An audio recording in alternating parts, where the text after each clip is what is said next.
87.7 pour ceux qui sont à Bruxelles et qui veulent nous suivre en FM, radio-air-libre.net pour ceux qui veulent nous suivre en ligne, 02 344 58 55 pour ceux qui veulent intervenir et réagir, et ceux qui sont en Belgique en tout cas, et ceux qui sont à l'étranger, vous pouvez ajouter le plus 32, le code de la Belgique, plus 32 2 344 58 55. Au micro, c'est Prince Djungu, et nous allons encore parler littérature, cette fois-ci en recevant un jeune écrivain qui ne cesse de surprendre par son imagination, sa plume et son univers singulier. Il s'appelle Helmut Djungu.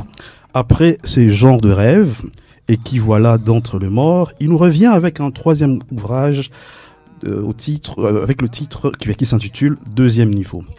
Un roman qui nous plonge dans un univers clair-obscur entre passion, rêve, fragilité et quête d'amour, où ces personnages nous rappellent nos propres luttes intérieures. Nous allons découvrir son parcours, son processus d'écriture, ses inspirations, mais aussi entrer dans l'univers de son nouveau livre. Restez avec nous, car vous pourriez être tenté de courir rapidement, vous le procurez après cette émission. Alors, avant de s'intéresser, d'entrer dans le vif du sujet, on va lire un petit extrait du roman Deuxième niveau, à la page 55. Cher journal, il est 23 heures. On a droit à une pleine lune cette nuit. C'est dans le silence de ma chambre que je reviens à toi. Aujourd'hui, j'ai craqué. Quand je suis rentré du boulot, j'ai craqué. C'était trop dur à supporter. Aujourd'hui, cela fait 3 années que ces cancers me rongent de l'intérieur. Ils me consument à petit feu. Je n'en peux plus. Je ne sais toujours pas pourquoi moi. Pourquoi il m'a choisi moi et pas quelqu'un d'autre. Je n'ai jamais fait de mal à personne. Je vais à l'église tous les dimanches. Je suis à la chorale. Je ne mérite pas ces châtiments. J'ai des rêves, moi. Je rêve d'une histoire d'amour, moi. Je veux me marier et avoir 5 enfants. Je veux voyager, faire le tour du monde, visiter l'Angola avec mes parents. Mais voilà que la vie s'arrête ici pour moi. Et pourtant, je ne manque aucun de mes rendez-vous. Je suis à la lettre les recommandations du médecin. De plus, il y a ce gars au boulot. Il est nouveau. Il est un peu bizarre, mais j'aimerais tant apprendre à le connaître. J'aurais aimé en tout cas. Mais non, je n'aurai pas cette chance. Je n'ai plus de force, plus de volonté. Chaque soir, ce sont des souffrances atroces. Je me force à garder le moral, mais je n'y arrive pas. Et puis, il y a ce médecin, plus pessimiste que lui, tu meurs. Il m'a clairement dit que cette année est sûrement ma dernière. Mais qui dit ça déjà à un malade? C'est quoi ce médecin qui dit ça? Papa, maman, je suis désolé. Je n'ai pas été assez forte. Je ne voulais pas t'inquiéter, maman. Excuse-moi, je vous aime tellement. C'était un extrait de Deuxième niveau. Alors, qui est Helmut Djungu? Qui se cache derrière l'écrivain? Bonjour tout le monde. Moi, c'est Jean-Marc Djungu. J'ai choisi le pseudonyme de Helmut parce que je voulais signifier une renaissance dans mon processus littéraire. Et sinon, je suis un grand passionné de l'écriture. J'aime bien la littérature, j'aime bien le genre thriller et j'aime beaucoup le cinéma aussi. Tu aimes beaucoup le cinéma. Tu as déjà, je l'ai dit quand je te présentais, tu as déjà 3 ouvrages publiés. Ces genres de rêves, qui voilà d'entre les morts et aujourd'hui Deuxième niveau. Comment ton parcours d'auteur a-t-il commencé? Comment tout d'un coup tu t'es réveillé, tu as commencé à écrire? D'où te vient cette passion? Déjà, à la base, avant d'écrire, j'étais dans la musique. Et déjà, quand j'écrivais, j'accordais beaucoup d'importance dans l'écriture. Et je pense que cela se fait tout seul. À partir de 2017, je me suis dit, pourquoi ne pas passer une étape? Et c'est là que je me suis mis à écrire. Et en 2020, j'ai publié mon premier livre, Et le deuxième, c'était en 2022. Et là, en 2025, voilà le troisième. Alors, je suis allé un peu fouiller un peu sur ton parcours, hein. J'ai vu que tu avais commencé à écrire sous un autre pseudonyme, Wolfie Oupsmak. Et aujourd'hui, tu publies sous le nom d'Helmut Jungu. Pourquoi tous ces changements? Pourquoi, voilà, qu'est-ce que tu recherches, au fait? Le premier pseudonyme que j'avais, au fait, j'avais en tête l'idée de rester anonyme. Je ne voulais pas qu'on lit forcément le Jean-Marc Jungu qui n'écrit pas à Wolfie Oupsmak qui écrit. Puis après, je me suis dit que ce serait quand même mieux de laisser mon empreinte, dans le sens que plus tard, si les gens s'intéressent à Jean-Marc Jungu, ben, qu'ils sachent que ce n'était pas juste une personne, c'était aussi une personne qui aime écrire. Voilà. Ok. Une réponse très intelligente. Alors, en tant qu'écrivain, quels sont tes challenges, tes défis, tes satisfactions en tant qu'écrivain? Tout d'abord, j'aime bien écrire pour moi parce que c'est un peu comme une thérapie, si je peux dire. J'aime bien exprimer ce que je n'arrive peut-être pas à dire avec les mots. Et sinon, j'aime bien créer des émotions au lecteur. J'aime bien que lorsque le lecteur il va lire Jean-Marc, qu'il se dise que je n'ai pas fait juste lire, j'ai aussi éprouvé un tel sentiment. J'ai développé peut-être une partie en moi que j'ignorais, qui est sortie à la lecture d'un livre de Monsieur Helmut Jungu. Alors, tu dis que tu aimes bien faire et sentir chez les lecteurs des sentiments. Comment naît une histoire chez toi? Comment tu écris, quoi? Comment ça naît? Franchement, l'inspiration, en fait, je ne sais pas d'où elle vient, mais je sais bien que, par exemple, ce livre ici, j'étais un peu dans une période de peine de cœur, si on dit ça. Et du coup, je me suis dit, au fait, mon cœur avait besoin de s'exprimer. Et du coup, j'ai laissé... Peine de cœur, c'est-à-dire une déception amoureuse? Oui, voilà. C'était une petite déception amoureuse. Okay. Et du coup, je me suis dit, laisse parler ton cœur, et voilà. Donc, ok. Donc, l'écriture t'a permis de soigner... De soigner, je ne sais pas si j'en suis guéri, mais en tout cas de mettre un nom, si je peux dire, à ce que j'ai ressenti. Enfin, de partager ça avec les autres, et peut-être que à travers ce partage, peut-être qu'un jour ça me guérira. Voilà. Okay. Donc moi j'ai lu et relu deuxième niveau, hein, parce que j'ai eu le privilège de le lire quand c'était un manuscrit, et je l'ai rélu maintenant qu'il est publié. Je sens en fait chez toi, j'ai ressenti chez toi que ton écriture est comment dire, très immersive. Donc on est rapidement plongé dans l'histoire, et comme tu l'as dit, on ressent rapidement les émotions, la tension. Mais comment tu arrives à travailler ça? Comment tu arrives à faire plonger directement tes lecteurs? C'est quoi ton secret, en fait, dans ces genres d'émotions? Je vais droit au but, je ne tourne pas autour du pot. J'aime bien, au fait, coller à la réalité, c'est-à-dire ne pas maquiller la réalité de mes écrits. Par exemple, si nous vivons dans un monde qui est assez injuste et dur, et je me dis, ce serait hypocrite pour moi de ne pas faire transmettre cette réalité dans mes écrits, voilà. Alors, est-ce qu'il y a des écrivains qui t'ont inspiré? Tout à l'heure, tu as parlé de ton amour, ta passion pour le cinéma. Est-ce qu'il y a des cinéastes qui t'inspirent? Tu as dit que tu as fait de la musique aussi, hein. Est-ce qu'il y a des musiciens ou des musiques qui nourrissent un peu ton imaginaire d'écrivain? Je suis un grand fan de Madame Agatha Christie. C'est mon idole. C'est une personne que j'aurais aimé connaître. Et c'est la seule référence littéraire. Et sinon, dans le cinéma, je n'ai pas forcément de personne référentielle. C'est plus un genre que j'aime bien, le genre policier, le genre thriller, tout ça. Dans la musique? Dans la musique, je n'ai pas forcément de référence. et pourquoi, je reviens encore, mais pourquoi ce choix sur de l'univers du clair-obscur, hein, un peu, comment dire, j'arrive même, je perds un peu mes mots, d'une écriture un peu à la marge, voilà. Moi, j'ai décrit ton style, mais toi-même, comment tu pourrais décrire ce style-là, ton propre style? J'aime bien explorer la nature humaine, en fait. J'aime bien parler de la... Enfin, en fait, moi, je suis aussi un amoureux de la psychologie humaine. J'aime bien parler de... C'est plus le côté un peu de mélancolie, un peu de tristesse aussi, parfois?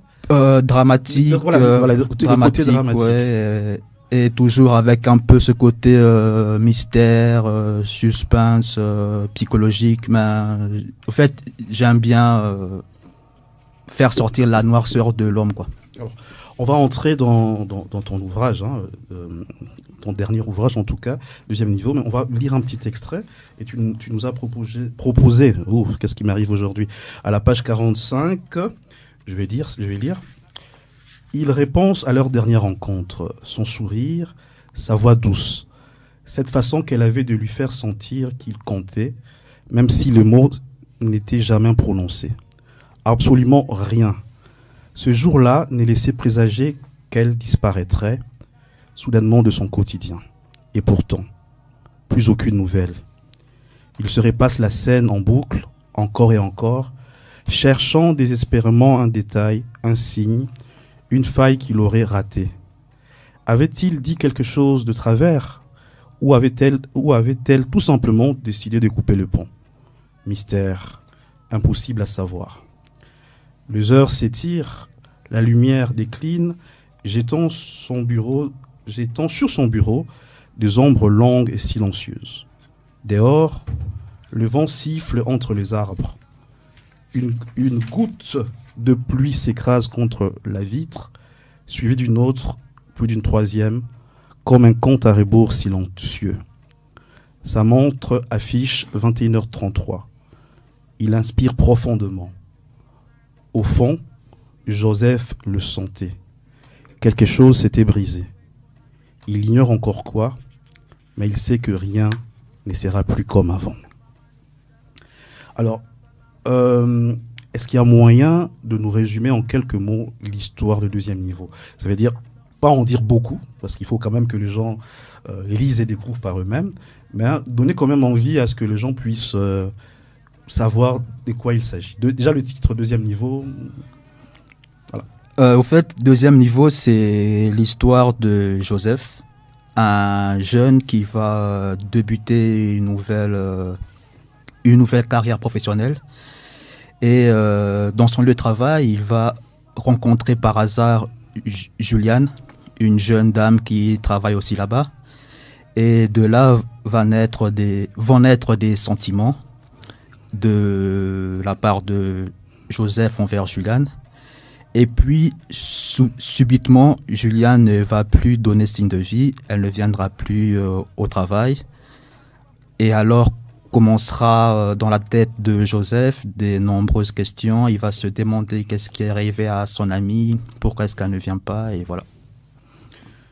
Les personnages de Joseph et Juliane sont très forts, hein, ce sont les personnages principaux de ton ouvrage. Quand on lit le livre, ils sont presque vivants. Donc, comment tu les as construits? D'où est venue l'inspiration pour construire ces deux personnages? C'est vrai que tu as parlé tout à l'heure de déception amoureuse. Je suppose que c'est plutôt le côté Joseph. Franchement, quand j'écris, en fait, je ne m'inclus jamais dans les personnages, sauf peut-être l'inspiration, mais sinon, Joseph, il n'a vraiment rien à voir avec moi. Toi, ouais. Et Juliane, je ne connais pas une personne proche de moi qui colle à Juliane. Je ne saurais pas expliquer d'où m'est venue l'inspiration. Tout ce que je sais, c'est que j'ai laissé... en fait, j'ai donné le bic à mon cœur. Je lui ai dit, vas-y, lâche-toi. Wow. Et voilà. Le thème de l'amour les thèmes de l'amour impossible et de la perte est très présent dans ton ouvrage. Quelle place occupe l'amour dans ton écriture et dans ta vie d'écrivain? C'est une première En fait, c'est la première fois que j'entre dans le genre romantique. Parce que d'habitude, moi, j'aime bien écrire tout ce qui est policier, crime, tout ça, mystère. Mais là, j'ai voulu me lancer un défi et je me suis dit, l'amour, c'est beau, on va pas se mentir. Et je me suis dit, peut-être qu'il y a quelque chose à creuser en fouinant par là-bas. Alors, ton roman parle aussi de solitude, d'obsession, des fragilités humaines. Est-ce qu'il y a un message particulier que tu avais envie de faire passer aussi par rapport à ce thème-là? Je voulais faire passer comme message que des fois on peut se sentir seul, on peut se sentir abandonné, mais que des fois il suffit juste d'une rencontre au hasard, il suffit juste qu'on se perd dans un lieu par hasard et de là peut naître une histoire qui peut changer notre vie. Alors, je propose qu'on lise encore un extrait. Après, j'aurai une autre question sur l'ouvrage. Alors, c'est en page 24, tu as dit. La nuit passée fut blanche pour moi. Je n'ai pas pu fermer l'œil. J'ai passé la nuit à fixer le plafond, les yeux grands ouverts. L'horloge du salon sonnait chaque heure comme pour me rappeler que je ne dormirais pas. Je pensais constamment à elle. C'est bien ça mon souci. J'aime vite. Je m'attache vite. Pourquoi est-ce que je réagis comme ça? 3 phrases et je suis déjà incapable de réfléchir. Je suis là à tourner en rond, attendant de la voir et de prendre cet ascenseur avec elle. Et pourtant, je suis de nature méfiante. Ce n'est vraiment pas moi là. Je ne me reconnais pas. La fin de ton ouvrage est vraiment très très bouleversante, hein, presque brutale. On est habitué, quand on lit des histoires d'amour, généralement les histoires d'amour se terminent bien. Mais tu as choisi d'avoir une fin brutale. Pourquoi? Je déteste les happy endings. Je trouve que ça ne colle pas à la réalité humaine. Dans la vie de tous les jours, les histoires d'amour finissent généralement mal. Enfin, c'est rare. Enfin, ça arrive encore, mais je vais dire, en tout cas en 2025, c'est rare qu'une histoire d'amour finisse bien. Et du coup, je voulais juste coller à la réalité, au fait. Je ne voulais pas maquiller ou bien mettre des roses là où il y a des épines, en fait. Alors, tu l'as dit, mais je reviens encore sur ça. Hein. C'est vraiment un roman, un livre qui pourrait être adapté au cinéma. Est-ce que tu as déjà pensé à faire du cinéma, au-delà de la passion toi-même? Tu as déjà pensé à faire du cinéma ou à écrire pour le cinéma? J'ai fait des études vidéaste parce que, comme je dis, je suis vraiment un grand amoureux du cinéma. J'aime tout ce qui est film, série. Et au fait, mon plus grand rêve, mon plus grand souhait serait qu'un grand producteur ou réalisateur me contacte et me dise, voilà, Helmut, j'ai lu ton livre et j'aimerais bien le tourner en film ou en série. Alors, j'ai une question d'un auditeur, hein, les gens qui sont en train de nous suivre, qui m'écrit sur WhatsApp, qui voudrait savoir quel est le moment de la journée où tu écris le mieux? Tôt le matin, tard la nuit ou entre les deux? J'aime bien écrire la nuit, au fait, parce que je trouve que c'est calme, au fait, je me sens plus inspiré la nuit, je sais pas. J'ai toujours préféré la nuit à la journée. J'ignore pourquoi, mais j'aime bien la quiétude de la nuit, voilà. Une autre question, est-ce que, je vais essayer de comprendre la question, as-tu déjà rêvé un livre avant de l'écrire? Ah, rêver un livre. En fait, je suppose ton livre, hein, donc est-ce que, voilà, Très bonne question. Ben, je ne sais pas si je vais bien répondre à la question, mais en tout cas, moi, quand j'écris, au fait, je connais déjà l'histoire de A à Z, au fait. C'est-à-dire que je peux passer plusieurs temps à tourner l'histoire dans ma tête, mais quand j'écris d'une seule traite. C'est-à-dire, quand j'écris, c'est parce que j'ai déjà... je sais déjà ce que je vais écrire. Je n'écris jamais en plusieurs fois, en fait. J'essaie d'écrire soit en une fois, soit maximum en 24 heures. Tu écris en 24 heures? Tout? Oui. Ok. Alors, je propose que l'on souffle un peu, et puis on va revenir pour chuter petit à petit. On va écouter une chanson que tu nous as proposée. Le titre, c'est Saabou de Pisson. Voilà. Est-ce que ça va?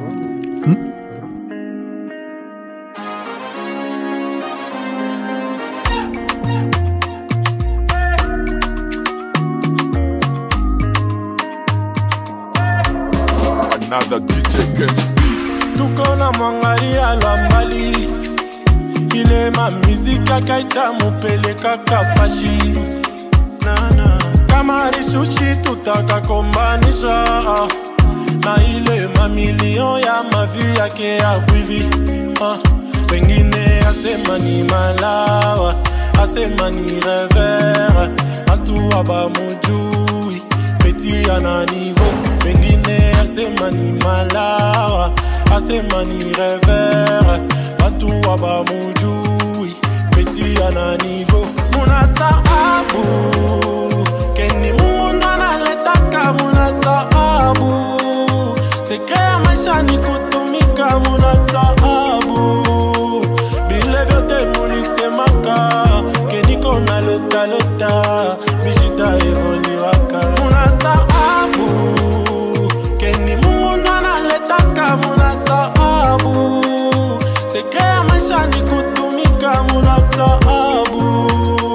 Bile vyote mulisemaka, keni kona lota lota, bishita evoliwaka. Tumikaka jako na romoya, bashikula ne kazi yote inaripaka.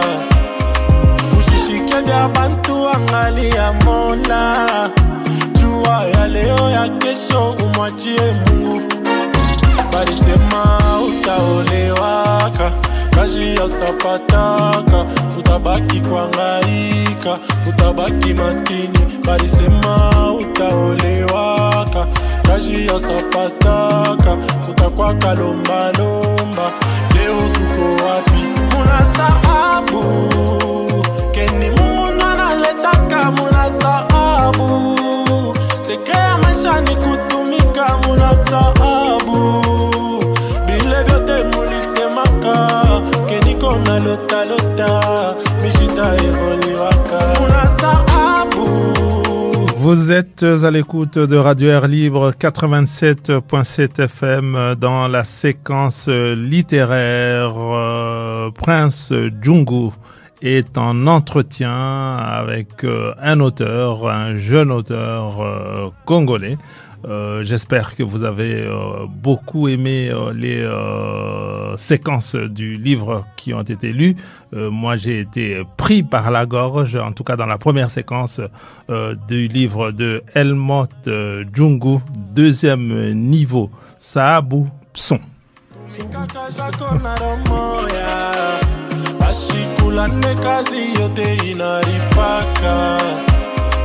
Ushishike vya bantu angalia Mola, jua ya leo ya kesho umwachie Mungu.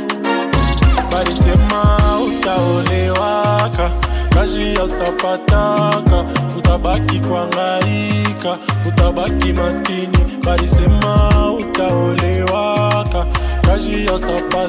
C'est vrai que je ne sais pas comment lire, hein. C'est Pisson, c'est Pson, c'est quoi? Je ne sais pas. Celui qui a proposé le titre, je pense qu'il nous donnera la bonne lecture. Saabou, par contre, là, il y a un problème. Le titre est écrit Saabou, mais c'est du Swahili, et il dit, et dans la chanson, c'est dit Saabou, il parle d'oubli, en fait, hein.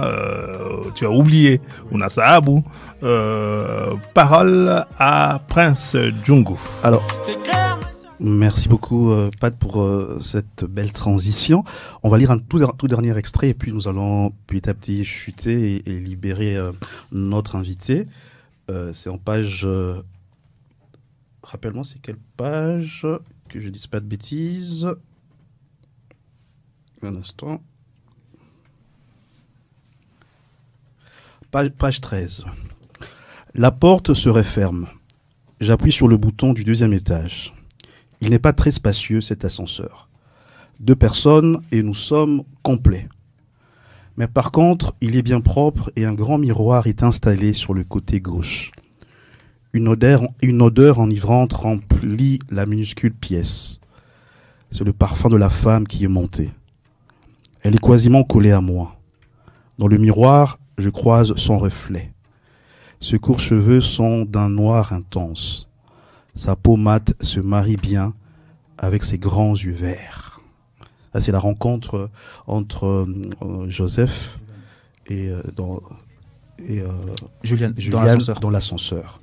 Ils se sont rencontrés au deuxième étage, deuxième niveau. Non, en fait, c'est Joseph qui travaille au deuxième niveau voilà. Et elle au troisième niveau. Voilà.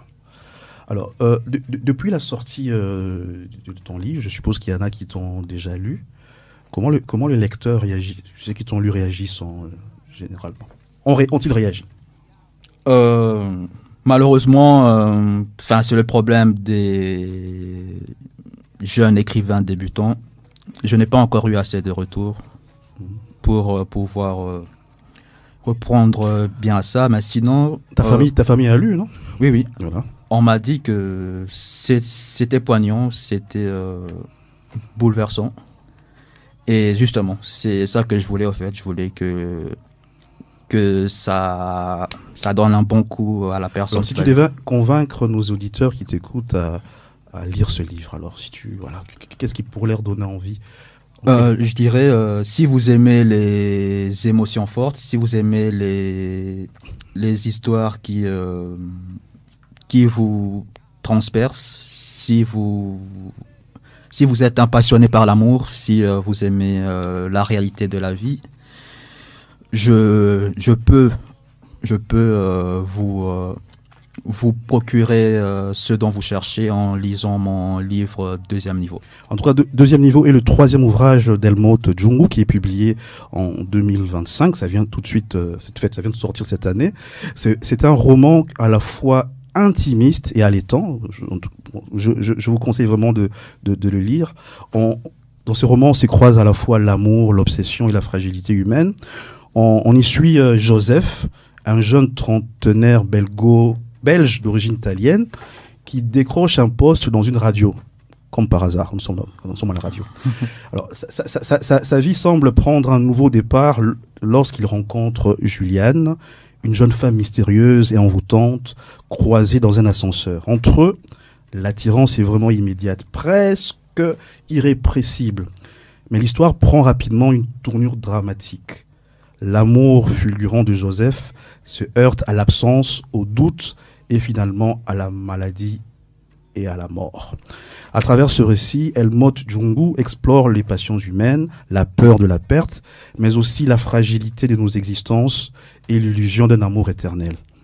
Avec une écriture vraiment fluide, vivante et cinématographique, il nous plonge dans un univers où chaque détail, chaque émotion compte jusqu'au dénouement bouleversant. Je ne sais pas si tu as un mot de la fin que tu voudrais partager ou d'autres projets d'écriture, de projets littéraires. Je suis actuellement en train d'écrire mon 4e livre et là je vais retourner vers mon premier amour, c'est-à-dire tout ce qui est crime, tout ça, suspense, mystère, tout ça. Et sinon, pour le mot de la fin, je dirais déjà merci à la radio, merci à vous qui m'écoutez. Deuxième niveau, c'est une histoire d'amour, mais c'est aussi une histoire de vie.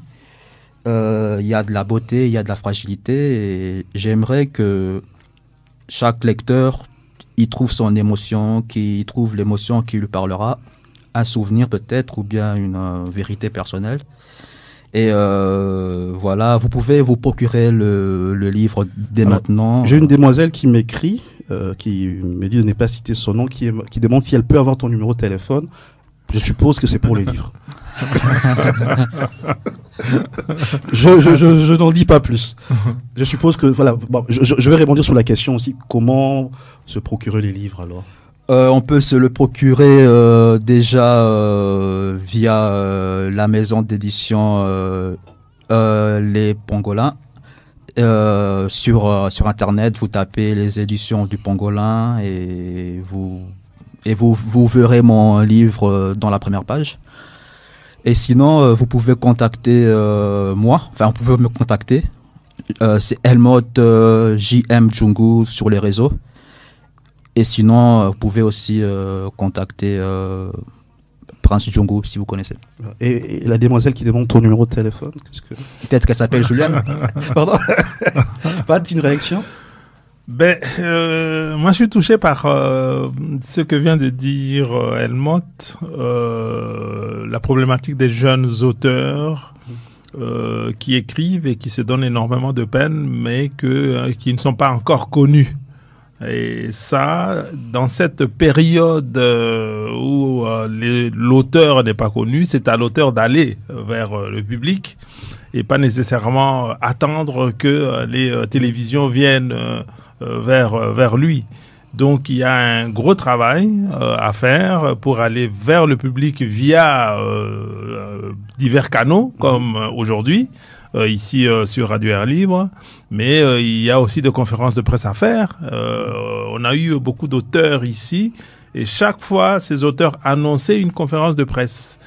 Donc là, c'est clair que, comment dirais-je, la presse locale ici en Belgique, à Bruxelles, comprend énormément aussi de journalistes africains qui sont ici, qui viendront, et chacun pourra, comment dirais-je, relayer l'existence de ce livre, et on verra aussi via des, comment dirais-je, via le fait qu'on va filmer, on verra aussi c'est qui l'auteur, comment il parle, comment il défend son livre, parce qu'il y a un travail de défense du livre. Ce que vous avez fait là, c'est défendre le livre. Le livre doit se défendre aussi. Hein, donc, à mon avis, cet aspect-là doit être pris à bras le corps par l'auteur et les éditions, hein, parce qu'il y a les éditions qui défendent le livre, qui vendent le livre, et l'auteur lui-même aussi qui doit défendre son livre. Hein, donc, il y a un gros travail à faire. Ce livre, c'est pas un très gros livre, non, donc ça peut se lire très facilement, très rapidement, mais attention, hein, c'est costaud. Hein, donc, en termes d'émotions qui sont transférées, c'est vraiment, ça semble extrêmement costaud, comme je disais, pour me répéter. Mais je pense qu'il faut soutenir aussi les jeunes auteurs. Hein, donc, je ne pense pas que ce livre doit coûter très très cher. Pas du tout. Justement, on peut l'acquérir aux éditions du Pangolin, mais à mon avis, on devrait le trouver aussi ailleurs. Est-ce que c'est seulement auprès des éditions du Pangolais qu'on peut le trouver, ou il y a une démarche de distribution que l'on peut, comment dirais-je, le trouver quelque part? Est-ce que si je vais à la FNAC, je le trouverai ou pas encore, ou que les démarches sont en cours? Parce que c'est pas évident. Il y a beaucoup de librairies qui mettent des freins aussi, hein, pour les jeunes auteurs, ou alors qui prennent des livres de jeunes auteurs mais qui ne les gardent que pendant quelques mois seulement sur la devanture. Bon voilà, c'est un peu les difficultés, mais ça fait partie du combat. Ouais. Ouais. En tout cas, un grand merci Helmut pour l'entretien, et on se dit à la prochaine. On se voit au deuxième niveau. Oh, on se voit au deuxième niveau. Moi j'habite au troisième niveau.